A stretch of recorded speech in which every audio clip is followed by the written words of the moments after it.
So இந்த 5 நாளில் 7,08,000 vote unofficial ஓட்டில் வந்து ரிஜிஸ்டர் ஆயிருக்கு. அதில் டாப்பில் வந்து பார்த்தீங்கன்னா வினோத் இருக்காரு. ஆல்மோஸ்ட் 2 லட்சம் ஓட் வந்து வாங்கியிருக்காரு. எக்ஸாக்டாக சொல்ல போனால் 1,82,000 votes வாங்கியிருக்காரு. 23% ஓட் ஷேர் வச்சிருக்காரு. செகண்ட் பிளேஸ்ல வந்து பார்த்தீங்கன்னா திவ்யா இருக்காங்க. 1,22,000 votes வந்து வாங்கியிருக்காங்க. தேர்ட் பிளேஸ்ல வந்து பார்த்தீங்கன்னா பார்வதி இருக்காங்க. 87,000 votes வாங்கியிருக்காங்க. ஃபோர்த் பிளேஸ்ல வந்து பார்த்தீங்கன்னா கனி இருக்காங்க. 68,000 votes வாங்கியிருக்காங்க. ஃபிஃப்த் பிளேஸ்ல வந்து பார்த்தீங்கன்னா அரோரா இருக்காங்க. 63,000 votes வாங்கியிருக்காங்க.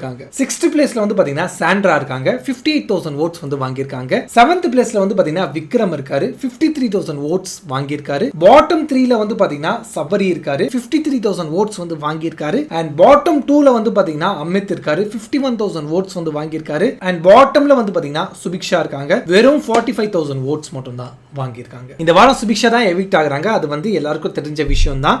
ஏன்னா சுபிக்ஷா லாங் பேக்கே அவங்களோட கேமை வந்து லாஸ் பண்ணிட்டாங்க. ஸோ அதனால இந்த வாரம் சுபிக்ஷா போறதுல எந்த ஒரு மாற்று கருத்தும் கிடையாது. ஸோ அவங்க தான் வந்து எவிக்ட் ஆகுறாங்க. பட் டபுள் எவிக்ஷன் வச்சாங்கன்னா சுபிக்ஷா கூட அமித்தோ சபரியோ சொல்றது கஷ்டமா இருக்கு. பட் விக்ரமோ போறதுக்கு வாய்ப்புகள் இருக்கு. பட் மோஸ்ட் ப்ராபபிலி எனக்கு தெரிஞ்சு சுபிக்ஷா அண்ட் அமித் இந்த 2 பேர் இந்த வாரம் எவிக்ட் ஆவாங்க சொல்லி நான் எதிர்பார்க்கிறேன். நீங்க யார் போவாங்க சொல்லி நினைக்கிறீங்கன்னு கீழே கமெண்ட் செக்ஷன்ல என் கூட ஷேர் பண்ணுங்க.